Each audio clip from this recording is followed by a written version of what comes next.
Bonjour à toutes et à tous. Quand j'ai revu le titre que j'avais donné à Fernando pour mon topo, je me suis dit, il faisait 3 lignes, je me suis dit que c'était pas possible. Même, je l'ai réduit, mais même comme ça reste un petit peu long. Donc grosso modo, je vais parler de recherche participative, de biodiversité cultivée et de transformation agroécologique.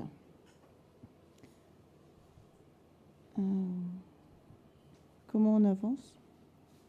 Ah oui, comme ça, d'accord, ça marche. Donc l'idée, vous êtes tous conscients que l'agriculture industrielle, telle qu'on la pratique en France, mais aussi en Europe et aussi ailleurs, qu'elle a des impacts très négatifs sur l'environnement à travers des émissions de gaz à effet de serre, pas seulement l'élevage, mais aussi liées à l'utilisation d'engrais de synthèse. Donc qu'elle pollue l'environnement, qu'elle pose des problèmes à la biodiversité sauvage et à la santé de l'environnement et des humains. Et qu'elle-même, cette agriculture, ces pratiques agricoles, et ce sont aussi les premiers impactés par le retour de bâton et notamment le dérèglement climatique. On entend les agriculteurs qui en parlent régulièrement aux infos. Et il y a des propositions qui ont été faites de transformer les systèmes agricoles pour aller vers des pratiques agroécologiques qui sont des pratiques plus systémiques, une manière de voir les cultures comme des systèmes globaux et de remplacer des intrants de synthèse extérieure par les régulations biologiques, les régulations écologiques.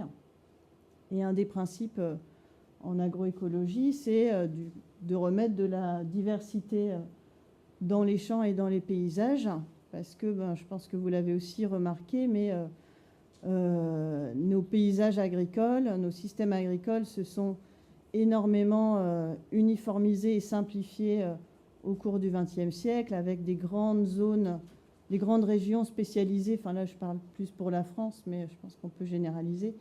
Des grandes régions qui se sont spécialisées dans la production céréalière, dans la production animale, dans la viticulture, etc.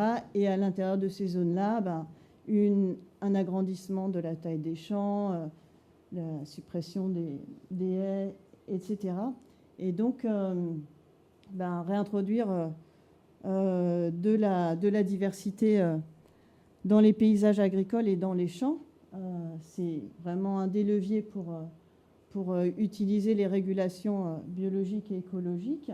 Et il y a plein de manières de faire. Donc, remettre des haies, des bandes enherbées, allonger les rotations, donc réintroduire plus d'espèces dans les rotations. Je ne sais pas si vous avez conscience, mais par exemple, les bassins céréaliers, on a tellement simplifié les systèmes agricoles qu'il y a beaucoup d'agriculteurs qui enchaînent des rotations du genre blé, colza, voire blé, colza, blé, colza, blé. Et donc des systèmes qui deviennent très, très vulnérables par leur extrême pauvreté en termes de diversité. On peut aussi réintroduire la diversité à l'intérieur des parcelles avec des mélanges d'espèces, des mélanges de céréales et de légumineuses qui permettent les légumineuses permettent de fixer l'azote, etc. Des cultures intercalaires dans le temps, dans l'espace, entre les rangs et entre les saisons de culture. Et puis même mettre des arbres dans les parcelles. Donc on vient à l'agroforesterie. Voilà. Et finalement, on peut aussi travailler sur la diversité génétique intraspécifique. Et donc moi, c'est de ça que je vais vous parler puisque je suis généticienne des populations, et donc c'est là-dessus que je travaille. Donc, dans mon département à l'INRAE, je suis dans un département qui s'appelle Biologie et amélioration des plantes, et donc la logique, c'est, l'agroécologie, mais alors, quelle méthode de sélection, et voir, souvent, ma direction, elle va me demander quels sont les traits, les caractères d'adaptation, enfin pour l'agroécologie, pour qu'on puisse ensuite aller chercher les gènes de l'agroécologie. Et donc moi là, je ne vais pas du tout vous parler de ça. En général, je réponds que c'est pas comme ça qu'on peut voir les choses en agroécologie. Mais c'est vrai que ça questionne beaucoup les approches de sélection. Donc on va remplacer les intrants chimiques par des régulations biologiques. On va donc avoir une diversité de pratiques, puisque l'idée c'est qu'on n'a pas le même système qui va s'imposer et fonctionner dans tous les climats, avec tous les sols et dans tous les contextes socio-économiques. Donc on a une diversité de pratiques et de conditions environnementales. Et donc on peut s'attendre à ce que les variétés, les plantes qu'on va cultiver avec ces différentes pratiques et ces différents contextes, elles aient des réponses qui soient aussi beaucoup plus différenciées que celles qu'on a à des conditions standards de culture. Et ça va augmenter ce qu'on appelle les interactions, variétés ou génotypes, pratiques et environnement.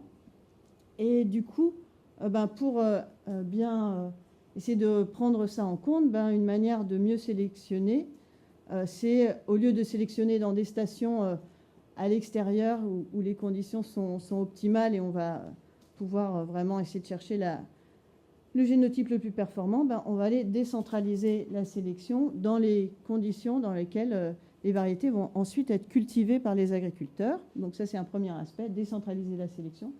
Et le deuxième aspect, c'est pour répondre aux problèmes de conditions moins protectrices, de stochasticité climatique et de difficultés à prédire les conditions dans lesquelles les cultures vont pousser. Donc on va utiliser la diversité intraparcelle pour tamponner ces imprévus et essayer de stabiliser la production.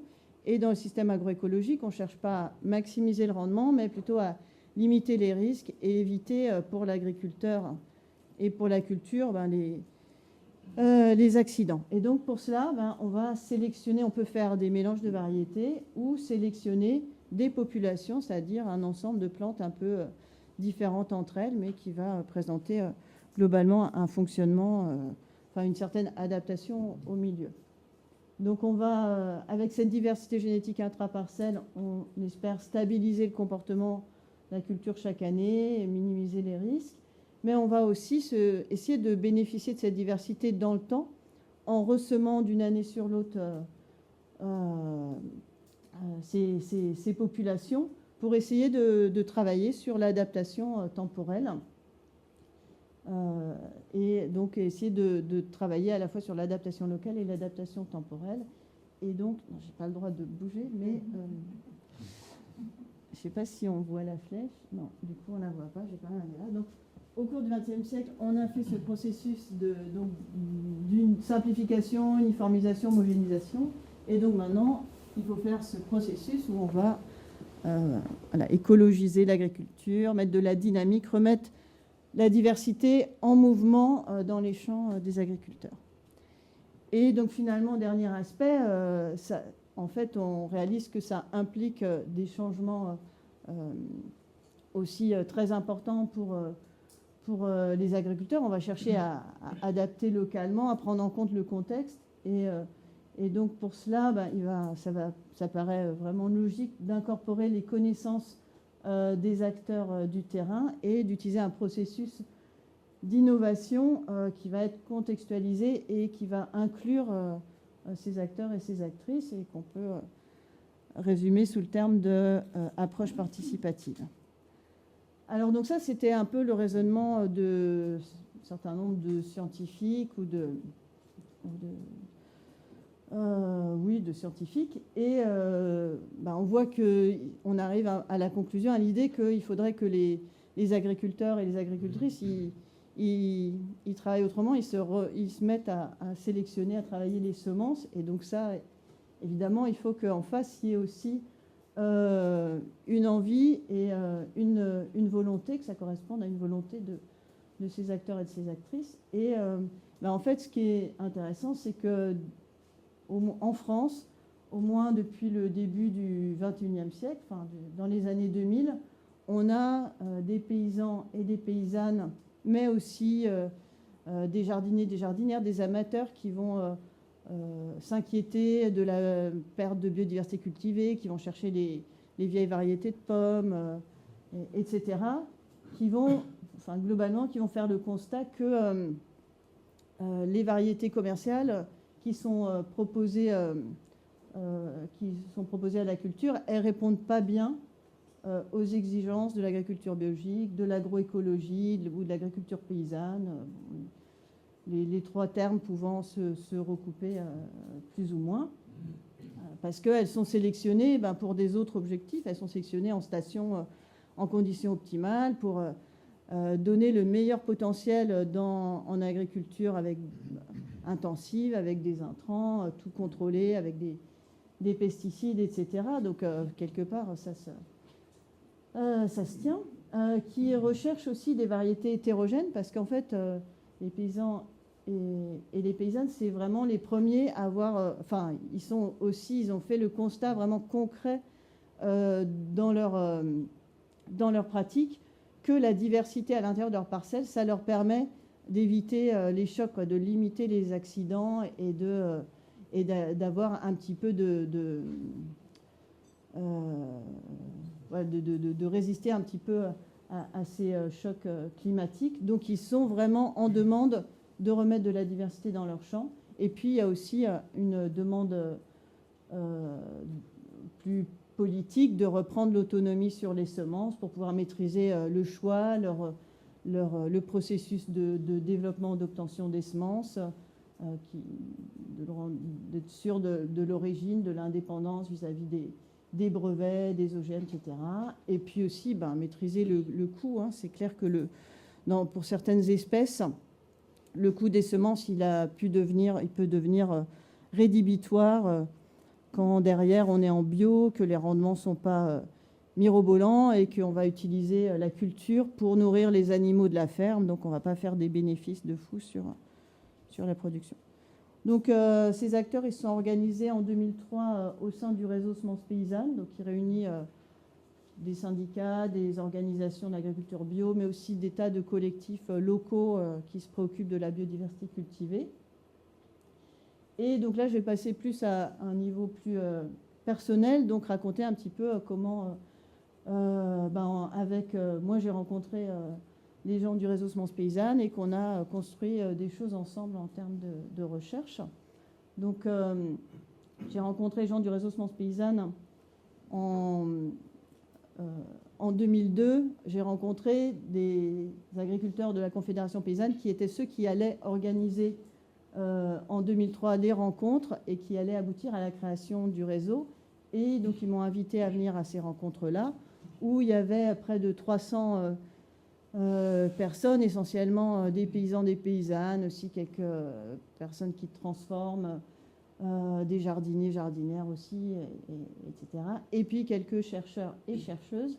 Et donc c'est là que on a pu faire le constat en fait on partageait des visions très proches de l'intérêt de remettre de la diversité cultivée dans les champs et de la remettre en mouvement, en fait, parce que classiquement, en agriculture, en amélioration des plantes, la diversité, on dit toujours « Ah, c'est très important de conserver la diversité cultivée », comme si, donc, elle a évolué, elle s'est développée à travers des milliers d'années de sélection paysanne, et donc comme si, à un moment donné, on n'était plus capable de continuer à la créer, à la développer, donc on l'a conservée, on la met dans des chambres froides, dans des banques de graines. Il faut la conserver, mais surtout, il ne faut pas en mettre dans les champs. Et donc, avec les agriculteurs, on partageait cette idée que la diversité, c'était un de nos leviers et qu'il fallait la remettre en mouvement dans les champs. Alors, le travail comment on a commencé à interagir ensemble. Donc, les agriculteurs, ils m'ont invité à venir voir sur leur ferme comment ils cultivaient. Moi, je les ai aussi invités au labo, à visiter un petit peu ce qu'on pouvait faire dans un laboratoire de génétique. On a eu plein de surprises les uns et les autres.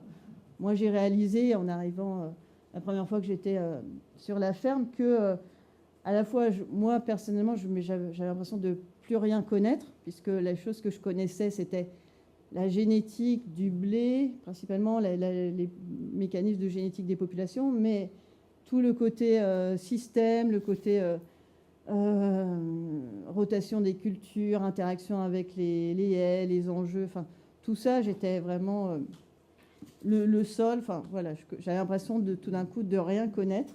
Et les agriculteurs, ils étaient aussi très surpris de voir comment la recherche, les scientifiques sont organisés et qui connaissent chacun un petit truc comme ça, voilà, et puis qui n'ont pas du tout cette vision globale. Donc on a un peu fait ces constats-là. Et donc la première chose qu'on a voulu faire ensemble et avec des collègues en sciences sociales, donc Christophe Bonneuil qui est historien des sciences et Élise de Meulener qui est ethnobotaniste, et les gens du réseau Semences Paysannes, on s'est dit on va déjà travailler sur cette dynamique qui a été, cette réappropriation par un certain nombre d'acteurs des semences, et on va essayer de la documenter, de décrire le fonctionnement et de regarder comment les pratiques de circulation des semences, de sélection, de conservation à la ferme, elles contribuent, elles impactent la diversité génétique cultivée.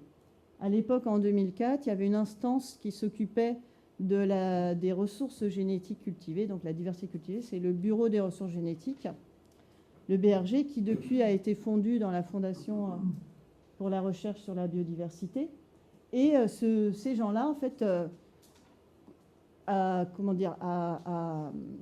rebrousse-poil, enfin, au contraire des accords internationaux, du traité international sur les ressources phytogénétiques pour l'agriculture et l'alimentation, ils avaient écrit un traité, une charte sur les ressources génétiques en France qui disait que les agriculteurs, la gestion à la ferme de la diversité cultivée, elle ne devait pas avoir de rôle en France parce qu'on avait un système semencier qui fonctionnait très bien et que ça ne pouvait être que marginal, et que si même des agriculteurs, on pouvait imaginer que des agriculteurs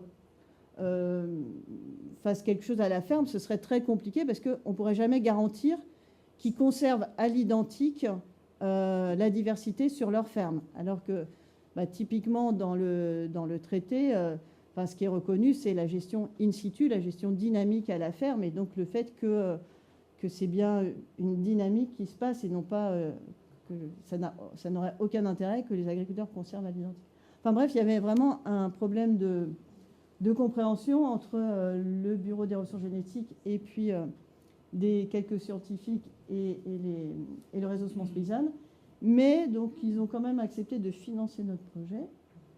Et donc on a pu travailler un petit peu et montrer effectivement qu'il y avait beaucoup plus de diversité donc sur l'exemple d'une variété de blé qui était maintenue et générée à travers la gestion dynamique à la ferme en réseau, et qui était très complémentaire du petit échantillon conservé dans la banque de graines en l'occurrence. Et donc ce premier travail, ça a permis vraiment de reconsidérer le rôle de la gestion à la ferme et le rôle des acteurs de cette gestion à la ferme.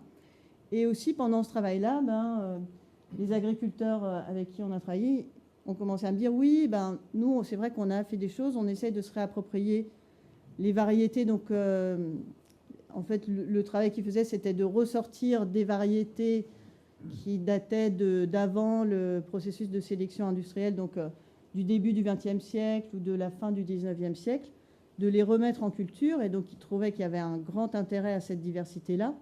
Mais toutefois, ces variétés, elles n'étaient pas, ils faisaient le constat qu'elles n'étaient quand même pas adaptées à leurs pratiques d'aujourd'hui, et ils avaient l'envie de faire un vrai travail d'adaptation, de sélection sur ces variétés-là.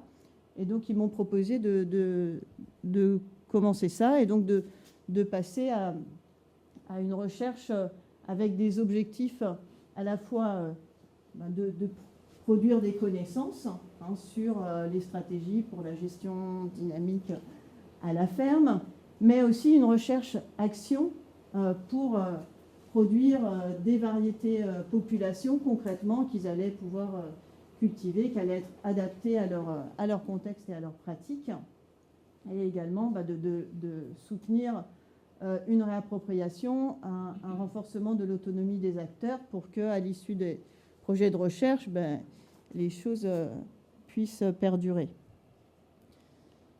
Alors, je ne sais pas si vous êtes tous familiers avec la notion de recherche participative. Souvent, il y a des différentes manières de concevoir ce terme-là. On confond souvent avec sciences participatives, sciences citoyennes, etc.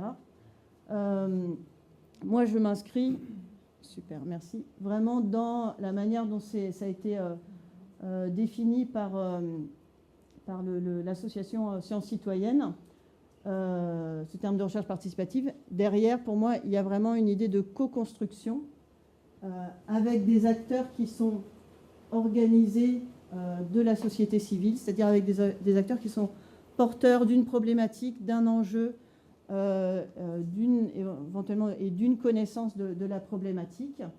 Et on va co-construire ensemble le projet depuis la définition de la problématique, de la question de recherche, du dispositif et jusqu'à l'interprétation des résultats. Donc c'est vraiment quelque chose qui est différent, c'est pas ni mieux ni moins bien que les sciences participatives ou les sciences citoyennes où on sollicite des citoyens pour récolter des données sur la base de protocoles qui sont généralement faits par les équipes de recherche.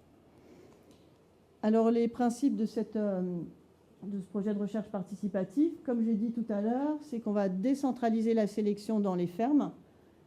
Et donc on va, dans chaque ferme, les paysans et les paysannes vont observer, évaluer des nouvelles populations, des variétés, dans les conditions dans lesquelles ils vont les cultiver ensuite. On va aussi mobiliser et créer une diversité beaucoup plus large que celle qui est disponible à la culture, au commerce sur le marché actuellement, puisqu'on a vu que c'était un verrou, c'était le manque de diversité. Donc on va retourner chercher des ressources génétiques dans les banques de graines, ces variétés anciennes qui peuvent être encore cultivées parfois par certains anciens dans le fond de leur jardin ou par des amateurs qui les ont retrouvés, etc. Et puis on va éventuellement faire des mélanges, des croisements pour créer cette diversité. Et puis on va faire ce processus de recherche, action participative qui est itératif, où on va se mettre autour de la table, discuter ensemble, construire ensemble le dispositif qui va permettre de répondre à la question de recherche, à la problématique. On va mettre en œuvre des observations, des mesures, des relevés, tout ce qu'on veut. On va analyser les résultats. Et ensuite, on va de nouveau discuter à partir de ces résultats sur comment on continue l'année suivante. Et si on trouve que ce qu'on a produit, que la manière dont on a expérimenté, ça ne répond pas aux enjeux des acteurs, on va faire évoluer le dispositif. Et donc nous, scientifiques, on est chargés de pouvoir de garder quelques éléments de scientificité, bien que le protocole puisse évoluer fortement au cours du temps, parce que les agriculteurs, ils ne vont pas refaire des expés chez eux 3 années si ça ne répond pas à leurs questions. Voilà, donc c'est un travail qui est vraiment collectif et dans lequel on va à la fois prendre en compte les dimensions agronomiques, j'ai insisté dessus, mais aussi toutes les dimensions des qualités, parce que c'est vraiment remis en compte. Cette sélection, on veut l'adapter aussi au contexte, aux débouchés, aux produits transformés qui sont fabriqués à partir de ces variétés de blé. Alors je pense que j'ai pas forcément trop le temps de discuter de ça, mais juste pour dire que dans la mise en place du dispositif expérimental à la ferme, ça nous a posé plein de questions. On a eu des débats entre les agriculteurs, agricultrices et nous. Donc nous, on venait de dispositifs avec des blocs répétés, complets, pour vraiment pouvoir faire évaluer des différences. Les agriculteurs, pour eux, l'idée de répétition, c'était pas nécessaire de répéter chaque année dans leur champ. Ils accordaient plus d'importance à la répétition dans le temps face à des séquences climatiques différentes. Donc on est arrivé à des compromis. Ça nous a amené à aussi développer d'autres méthodes statistiques parce que les statistiques fréquentistes classiques, elles n'étaient pas très puissantes pour faire avec ces données-là, etc. Et donc parmi les résultats du projet, donc on a répondu pas mal aux objectifs, hein, et notamment on a développé des nouvelles variétés population qui, je ne sais pas si vous voyez bien là, mais qui sont quand même bien différentes des variétés commerciales qui étaient utilisées, qui sont utilisées en agriculture biologique. Donc on a fait des essais en 2014 et 2015 où on a comparé 10 variétés issues de sélection participative avec 2 variétés commerciales utilisées en agriculture bio. Donc là, vous voyez, la variété commerciale, elle n'est pas très couvrante. On voit bien le sol, enfin on voit encore le sol entre les rangs. Là, on avait désherbé pour que ce soit joli dans l'essai, mais sinon il y a des problèmes d'enherbement. Là, on a des variétés qui sont apparues beaucoup plus hautes, avec de la diversité, qui tiennent debout. Quand on regarde un champ là, on voit qu'on a bien de l'herbe là, mais que finalement le blé est nettement au-dessus, donc ça ne va pas impacter. On n'est pas dans une logique, on n'est plus dans une logique d'éradication des mauvaises herbes, mais de comment le blé va coexister, va pouvoir surmonter tout ça. Alors je n'ai pas trop le temps d'entrer dans les résultats. On a vraiment fait une grosse expé 2 années de suite dans 6 fermes avec cette fois des blocs répétés, tout pour comparer les variétés. On a pu montrer que les variétés issues de sélection participative n'étaient peut-être pas les meilleures sur les fermes qui étaient les plus productives, comme c'est le cas ici. Ça, c'est les fermes et ça, c'est le rendement en grains. Donc en rouge, c'est les variétés commerciales. On voit que dans les conditions les plus favorables, les 2 variétés commerciales sont au-dessus, mais il y en a d'autres en dessous qui sont pas si mal que ça. Puis en plus, elles font le double de biomasse paille. Et puis on voit aussi qu'en teneur en protéines, des années difficiles, les variétés commerciales, elles résistent pas. On a vu aussi que les variétés population, logiquement, elles sont aussi plus stables dans le temps sur les 2 années dans chaque ferme, donc ce qui intéresse les agriculteurs. Voilà des belles photos pour vous montrer comme c'est beau les blés paysans. Voilà, il y a eu tout un travail aussi d'organisation pour pouvoir fonctionner de façon collective avec une très forte importance de cette dimension collective, de se transmettre les informations, les connaissances, de partager tout ça. On a développé des outils spécifiques pour soutenir cette gestion dynamique collective à la ferme, des bases de données, etc., qui peuvent être utilisées par d'autres. On a renforcé aussi l'apprentissage des collectifs sur des pratiques vraiment plus techniques de sélection. Donc, comment faire une sélection au sein des populations? Est-ce que ça répond dans le sens attendu ou pas? Comment choisir entre les populations? Comment déterminer de nouveaux croisements?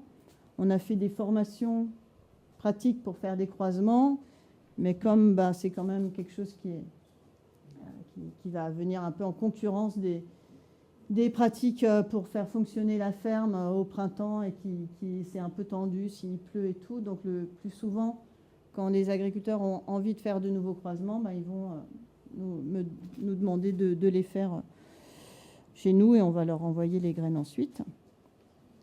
On a aussi finalement des aspects de transformation plus globale avec une reconnaissance politique du rôle des organisations paysannes comme des acteurs de la diversité cultivée, des évolutions de la réglementation donc en faveur à la fois de la diversité, la possibilité de cultiver de la diversité dans les champs, mais aussi de la possibilité des droits des agriculteurs pour échanger les semences, etc.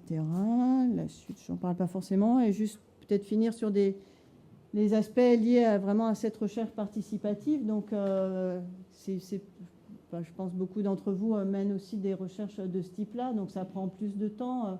Il faut vraiment accorder du temps pour se connaître et partir sur des bonnes bases. Il y a la difficulté d'accéder à des sources de financement. Il y a pendant longtemps l'ANR, je ne sais même pas si ça le fait, mais on ne pouvait pas mettre avoir des associations comme partenaires ANR. On pouvait avoir des industriels, des académiques, mais pas des associations. Voilà, les défis. Donc, c'est des projets pour moi qui s'inscrivent vraiment dans la durée, puisqu'il y a tout cet effort d'apprentissage, enfin de se connaître, et puis même ces questions d'enjeux écologiques de transformation, on ne fait pas ça en 3 ans, quoi, c'est logique. Et ça se heurte frontalement avec le fonctionnement de la recherche, mais pas que de la recherche. Sur projet, les assos aussi, elles sont financées sur projet à court terme, donc il y a des turnovers de personnes, etc. On a aussi des productions qui sont diverses, quoi, qui ne sont pas dans le champ académique comme c'était dit ce matin, enfin on ne va pas faire que des publications, enfin on va même peut-être pas faire du tout de publications dans Nature ou Science, mais on va avoir des publications qu'on va écrire ensemble, où on va avoir des auteurs qui sont des agriculteurs, et il y a des revues qui nous disent « Ah ben non, ils ne sont pas rattachés à une université, ils ne peuvent pas être auteurs d'un article scientifique. » Voilà, et puis maintenant c'est moins le cas, mais moi, au début quand j'ai commencé, vraiment c'était tellement évident pour tout le monde qu'on ne pouvait pas faire une recherche scientifique d'excellence de façon participative. C'était même pas de la recherche, aller sortir du labo pour aller travailler dans les champs avec des agriculteurs, c'était même pas de la recherche, de la vraie recherche. Voilà, et par contre, on voit que ça développe des nouveaux métiers, quoi. À la fois, moi, mes pratiques ont changé, mais il y a aussi vraiment la place pour des nouveaux métiers qui peuvent être attirants pour les jeunes, qui sont plus à l'interface entre recherche et action sur le terrain. Donc, il y a plein de bénéfices pour ça. L'implication, donc voilà, donner plus de sens à la recherche. Moi, je pense que j'aurais arrêté la recherche depuis longtemps si j'avais pas pu travailler comme ça. Aussi, d'introduire, d'ouvrir la recherche à des associations, à des citoyens, ce qui permet vraiment de l'orienter, de démocratiser, de faire qu'elle serve plus les intérêts des populations. Voilà, je pense qu'on peut en discuter, il faut que je finisse. Et puis, tout ça, c'est fait avec beaucoup d'étudiants, des doctorants et des jeunes. Donc, voilà, je les associe à tout ça. Et puis, mes collègues d'autres disciplines et aussi tous les gens du réseau Semences Paysannes avec qui je travaille. Et je vous remercie aussi pour votre attention.